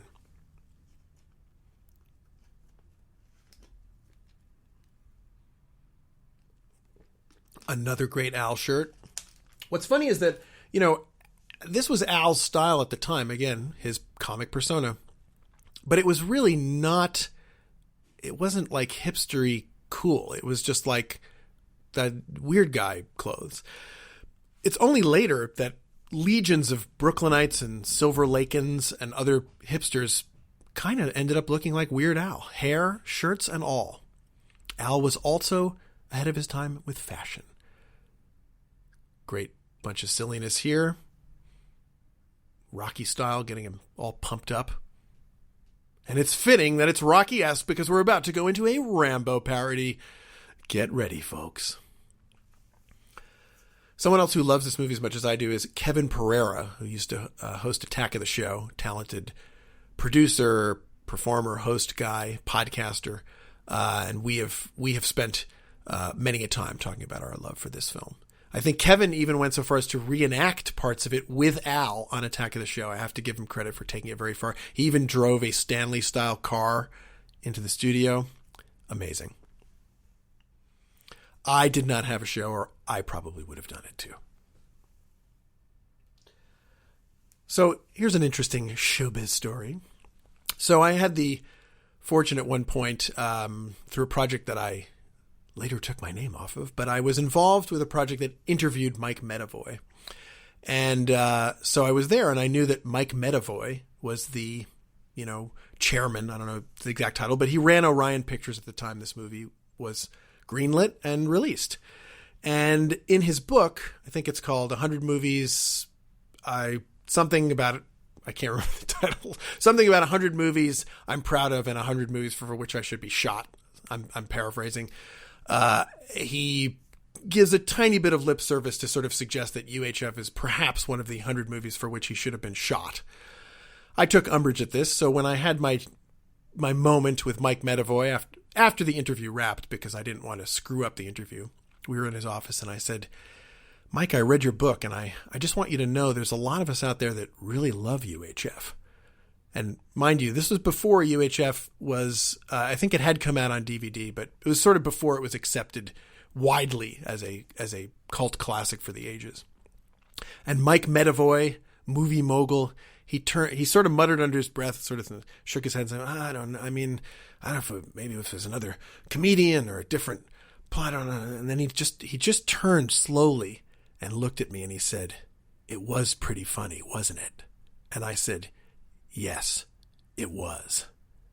And I thought, I, for 1 second, have had an impact making Mike Medavoy realize that it was not a mistake to greenlight this movie. And I hope that he's taken that with him. Mike, if you're listening, we love that you greenlit UHF. You've given a gift to the world. It should be in the 100 for which you should be very, very proud.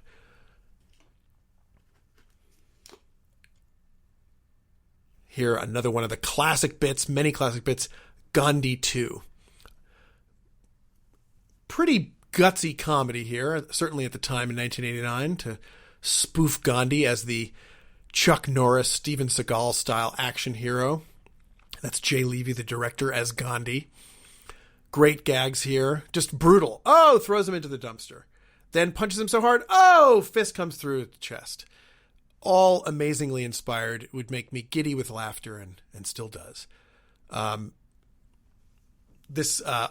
believe this also gets played in concerts. It certainly should. It's just damn funny. And again, for people who think that it's just empty lampoonery, what are we making fun of here? We're making fun of violence in movies. We're making so much fun of violence in movies that we're showing the world's most avowed pacifist engaged in crazy gunplay. It's called satire, folks. Look it up. I spoke before about my affection for Orion Pictures, and I remember when I first came to LA and I started working at New Line, and I thought that New Line, they had the John Waters movies. They had sort of a similar indie outsider approach. And I remember saying to somebody, my boss at the time, or one of my bosses, yeah, New Line's like the new Orion. And he looked at me like, don't ever say that. Like I should never speak those words again. But I meant it as a compliment, a deep compliment. Again, I've seen this so many times that even the sort of filler scenes, I've found something to love and enjoy in them. And in this one, I guess it would have to be Kevin McCarthy saying with full actorly intensity, not knowing he's being secretly recorded, that this community means about as much to me as a festering bowl of dog snot. And then Victoria Jackson looks disgusted, as she should, but he just gives it all he had, Kevin McCarthy, and a wonderful actor. In Inner Space, he's great in. I believe The Distinguished Gentleman. Like, he was just doing some great stuff at this time, like chewing the scenery and just being that evil old white guy. He really inhabited that perfectly. Who is the Kevin McCarthy of today? Who is our evil white guy? Evil old white guy.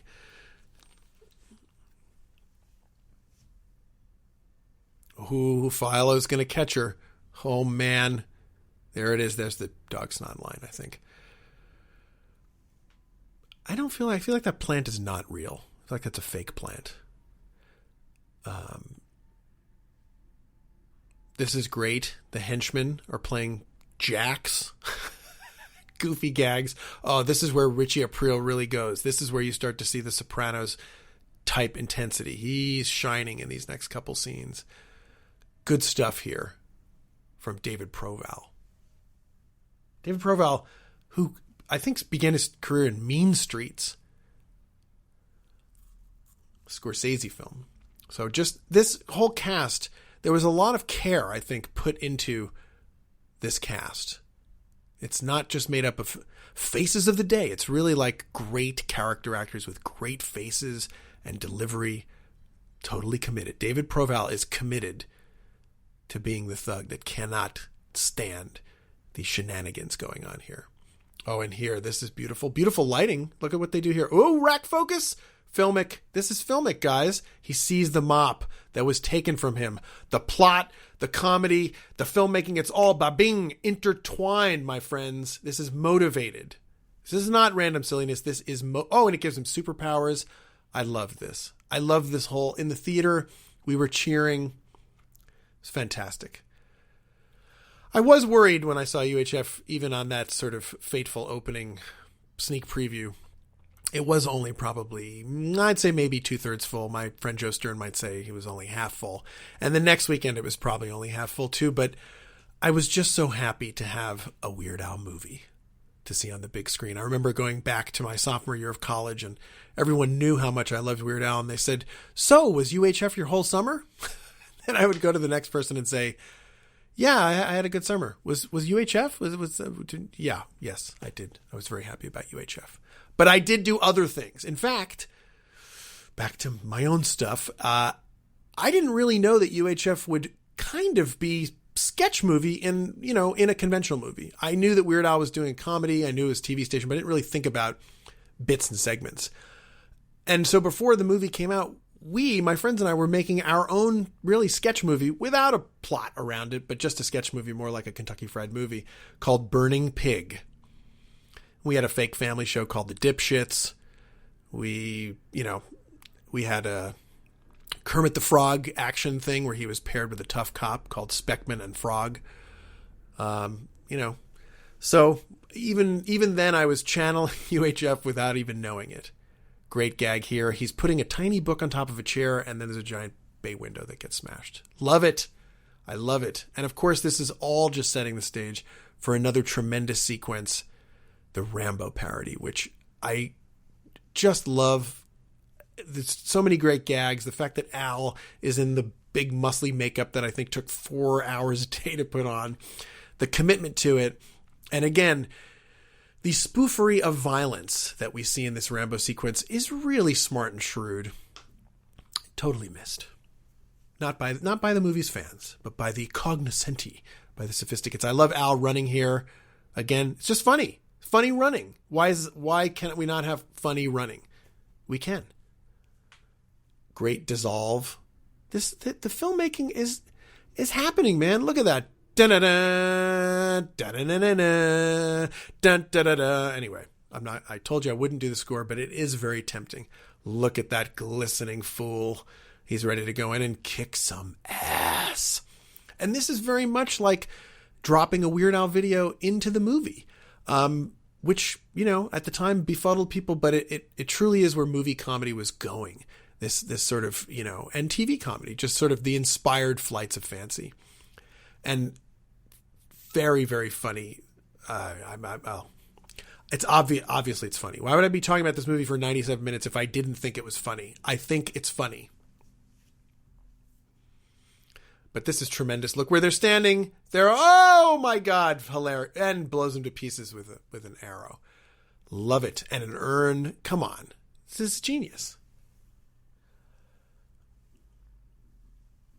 I did wonder, I would imagine, but I'm curious if they storyboarded this and the, gag for gag and how they plotted this out, because in script form, there's not any dialogue.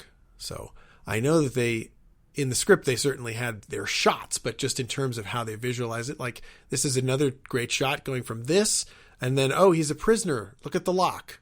Ridiculous. It's ridiculous. And again, back to the construction of the movie, we forget that Weird Al's character is a daydreamer. That means that the realities of the parodies and of everything can not be literal. I guess that was supposed to be Sylvester Stallone was the helicopter guy, and it's really a shame that it wasn't.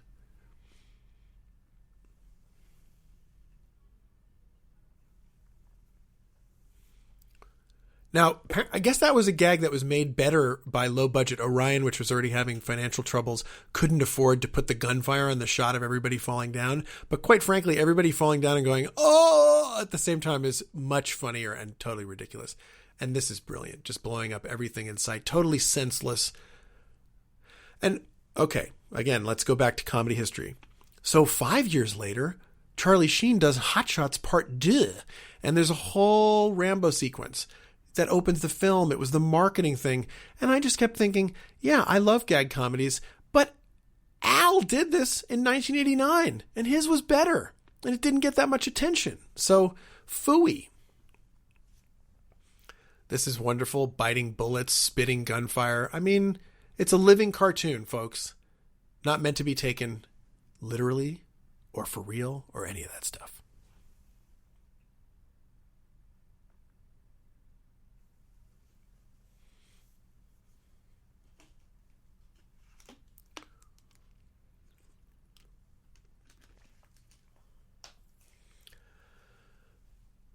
What else can I tell you about UHF and me? Well, let's see. Yeah, I did say I would. Well, so I at the time in high school, I was really starting to get interested in film as a career, and I was interested in box office. So I would go to the local newsstand. This was in Newtown, Connecticut, had a place called The Smoke Shop. And believe it or not, they actually got weekly Variety. So I would buy Variety. I'm like 18 years old.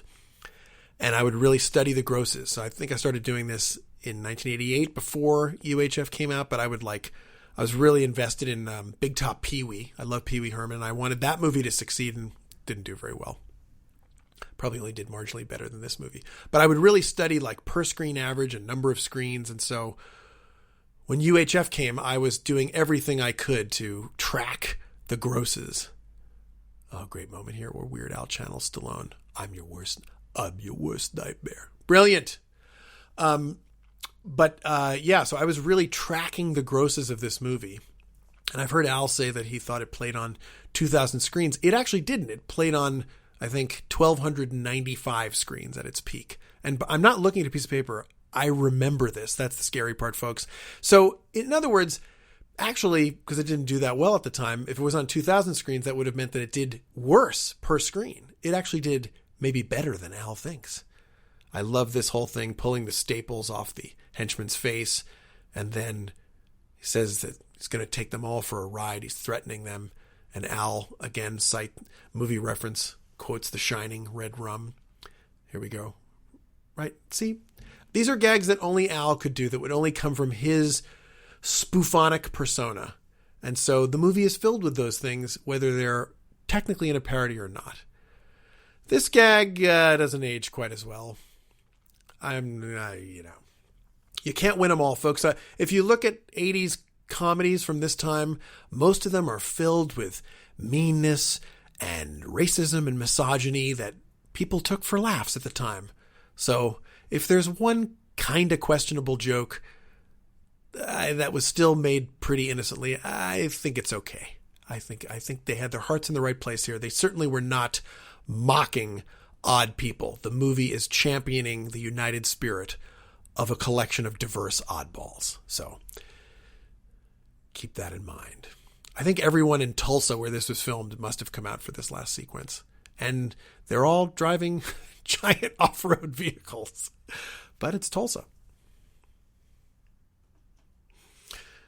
When Trump had his rally in Tulsa under very questionable COVID circumstances, and then it was revealed that he had a pretty shit crowd, I wanted to tweet that there were more people in the finale scene of UHF than turned out for his rally. But I felt like probably Al didn't really even want any connections drawn to Trump's rally at the time, and certainly didn't want to give him publicity, so I didn't do that. But I do mention it here.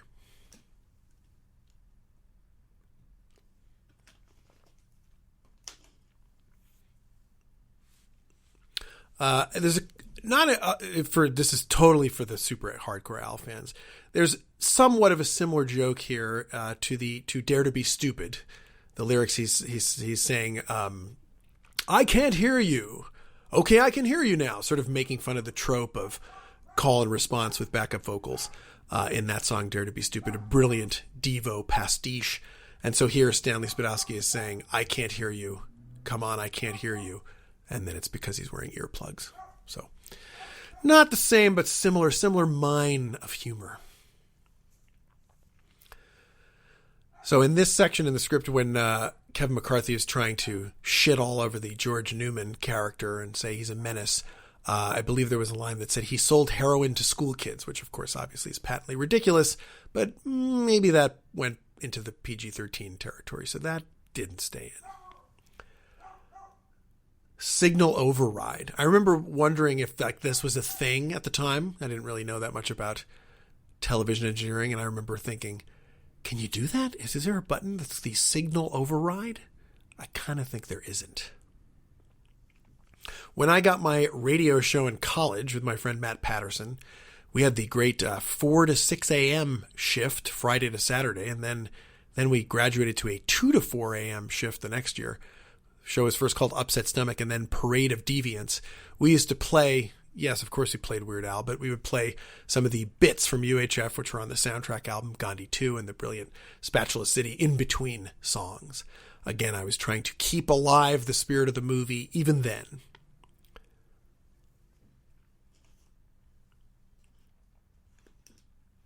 I love this. He dives right into the desk. Whoa! Brilliant touch. He's so happy with himself. There's a nice bowl of popcorn there to savor the moment of victory. Details, folks. It's in the details. I think there's a line in here of looking the potato of injustice right in the eye. I can't say it's super funny, but again, this is not a cookie cutter approach to comedy. There is a lot of thought and specificity going into this, and you need specificity for great comedy. More great acting from Al. She says, whoa, why'd you think, what do you mean? Why did you think I never wanted to see you anymore? And he takes a beat and says, I think it's because you said you never wanted to see me anymore. But he plays it perfectly. And it's a nice little under moment. It's a Gene Wilder style moment, folks. This is what I'm talking about. Look at the hair. Consider the scenes where he's screaming. Consider the scenes where he's sincere. Al, there's still lots of movies in your future. I believe this to be true. Actually, this is a funny bit of trivia. When Al was promoting the movie, he was on a local TV show, the Joe Franklin Show, broadcasting out of Secaucus, New Jersey. Joe Franklin was like an old vaudeville type guy. And Al would go on his show and, kind of tease him, but was sort of up for the campiness of it. And they had him and Victoria Jackson. Together they performed My Generation on the accordion, which he then smashed and she tap danced to. But they had a psychic on the show who kept referring to the film as OOF instead of UHF. And she predicted that there would be a sequel to the film would be so successful there would be a sequel. And I think it had the plot that she imagined, that it had Al meeting aliens on a Brooklyn-bound subway train. I can't prove this, so I can't find this show anywhere. It was on the internet. It's gone. If somebody has it, please upload it. Joe Franklin is no longer with us, unfortunately. I have to reference there is the personalized plate of B. Louie, Mr. Big Louie. And I say this only because Paul, in his 3 o'clock high commentary, mentioned that the personalized license plate was a big 80s thing. And it's in a lot of 80s films. So, of course, UHF, being the quintessential 80s movie, had to have the personalized plate. Kevin McCarthy's perpetual sneer. Ugh, oily.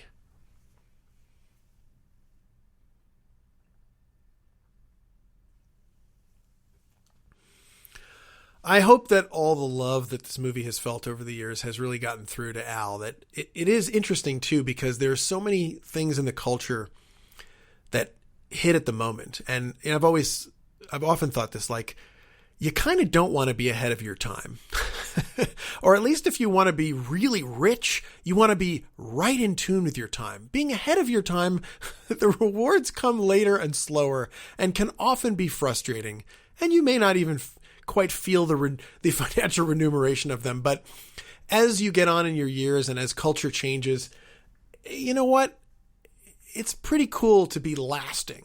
And certainly Al's whole body of work has been lasting in the culture, and it's all stuff that people thought would be ephemeral.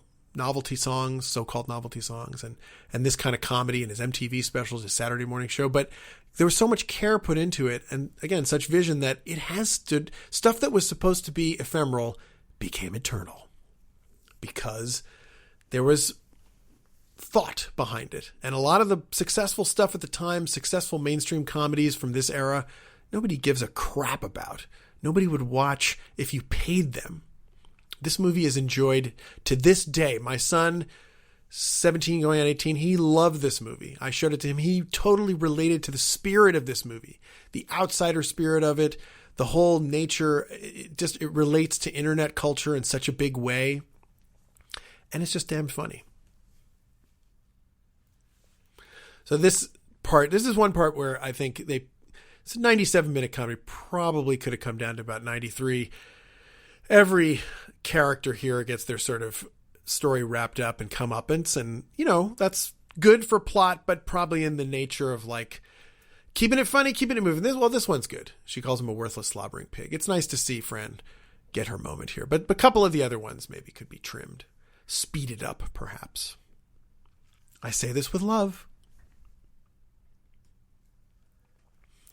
I'm watching this silent, by the way, so I'm just enjoying the facial expressions of Kevin McCarthy, and I hope that you are too. And if you don't know his work, I mentioned a few before, but definitely seek out the original Invasion of the Body Snatchers. Incredible 50s sci-fi. And he's playing it straight. He's not playing a campy, angry, evil old man. Okay, so here, one of my favorite gags, again, a not parody gag, but brilliant. Kind of like the mustache hat gag from earlier, if you remember. So we've had this character who's weird the whole time. The mad scientist engineer lives at the station. Brilliant. And it's because the whole time we didn't know He's a damned alien. Watch this gag. Perfect. It's happening it's not even in the foreground. It's in the background. He's going to meet the aliens and then, oh, whoa, that effect was done with the same people that did the Large Marge thing. And you know, it's got a similarity, but just, we have a character this whole film who's an alien, and we just pay it off in this ridiculous end throwaway gag. It is genius. I love it. I could watch him saying, I must return to my home on the planet Zarkon. With dead seriousness, I could watch it over and over and over again and giggle like a little child.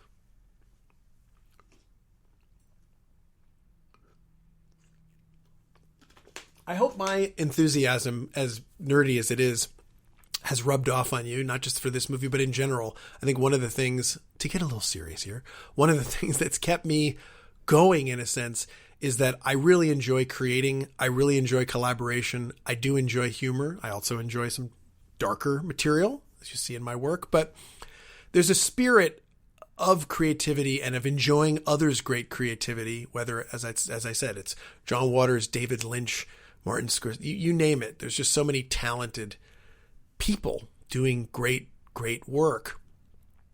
And so I just appreciate things deeply, even that are ridiculous. And I'm really happy to share them with people and to hopefully bring that to my work. I've been really gratified when I see on Twitter, people will post that they watched the Chelsea Handler documentaries, 3 times or 5 times, or watched Ugly Delicious over and over and over again. And I think that's because I try to pack it densely with stuff.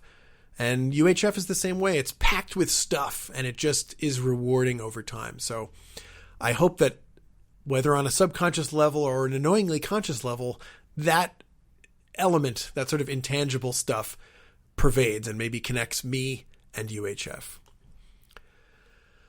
So yes, this is a Gone with the Wind spoof. Problematic now, but not really dealing with the problematic elements of Gone with the Wind. It's just because it was a classic romantic movie, and it allowed them to end with a kiss. I used to say, I don't know that I could back this up, but it would be a wonderful poetic statement, wouldn't it? That every brilliant movie should begin with a dream and end with a kiss, right? It sounds very like it would be like French and Cahiers du Cinéma or something. But really, I'm talking about UHF and Big Top Pee-wee. Couple bumps in the dolly shot here, but don't worry, folks. It's the end of the movie, and here we get the great UHF theme. And if you're a Weird Al completist, this version of the theme song sounds a bit different than the single version or the album version. It's kind of the movie version.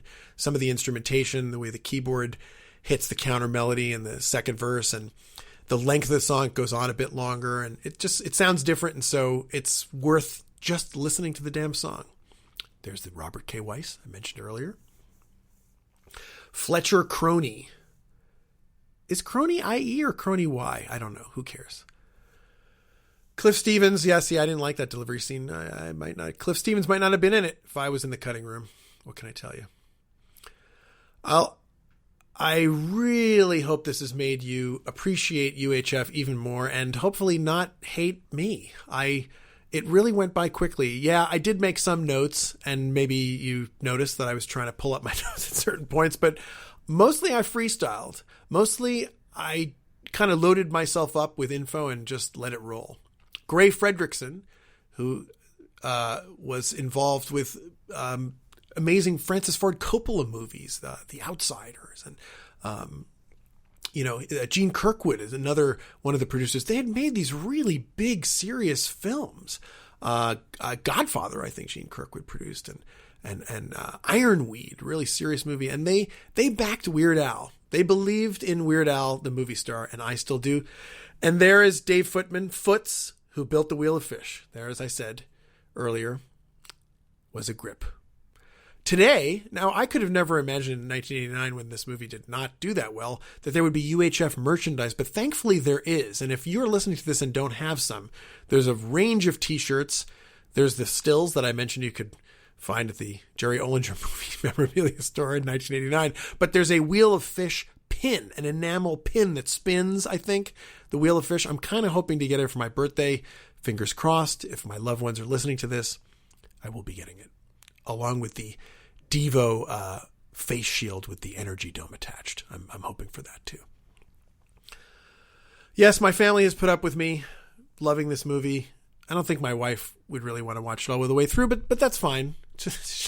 She loves so many other great things with me. And by the way, stuff that we watch together, we've been watching stuff like 5 Easy Pieces or Shampoo or, Prince of the City. We've been watching all these really, highbrow films. And I guess that's the thing about me. And that's maybe the thing about the approach here and all great stuff that I love is the democracy between highbrow and lowbrow. And even David Chang's approach to food. It's like, if it's delicious, it's delicious. And so I don't discriminate. I don't believe in the term guilty pleasure. I think that's wimpy. I think you should own your pleasures and not feel guilt about any of them. So I love equally brilliant esoteric stuff like The Swimmer, Burt Lancaster movie I just watched recently, and Atlantic City, another Burt Lancaster. I love all of that as much as I love UHF. It's all great for different reasons, and you can't really compare the two, except that you should appreciate them on their own terms. Siskel and Ebert.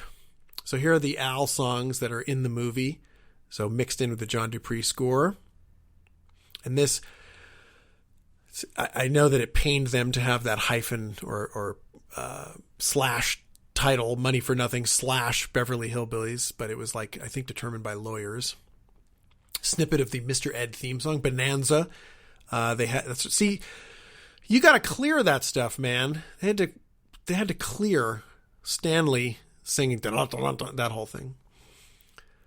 There's a track by Weird Al's bassist Steve J. I think it's the cue in the bar. Strangely, the cue that they're all singing on is not titled here, and so we don't ever know what that was. John Dupree. Well, I hope you've had fun. I said that already, but I mean it. This time I mean it. I will be watching this movie again. I bet you will too. If you're listening to this track, you probably can't get enough. I want to thank my friend Jeff Nucera, who shares in the love of Weird Al lore, so I don't have to annoy my wife and old friends with constant keeping up in the world of Al. I have my own nerdy outlet for that. I was very excited to later get to work with Gary Burt, the negative cutter of UHF. That's the thing about going to Hollywood, folks. You meet all your heroes. I have also been lucky enough to meet Al, and he's always been a good dude.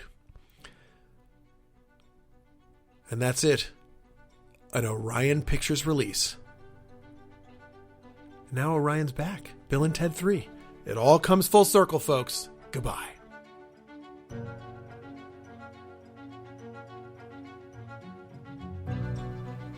UHF. What a commentary. If you're still with us, thanks for spending the time, and thanks to Eddie Schmidt for taking the time to walk us through the entire joyful experience. As we mentioned up front, Eddie Schmidt has quite a lot of projects under his belt, and you can watch them as well all over the internet. His projects Ugly Delicious and Chelsea Does are available on Netflix.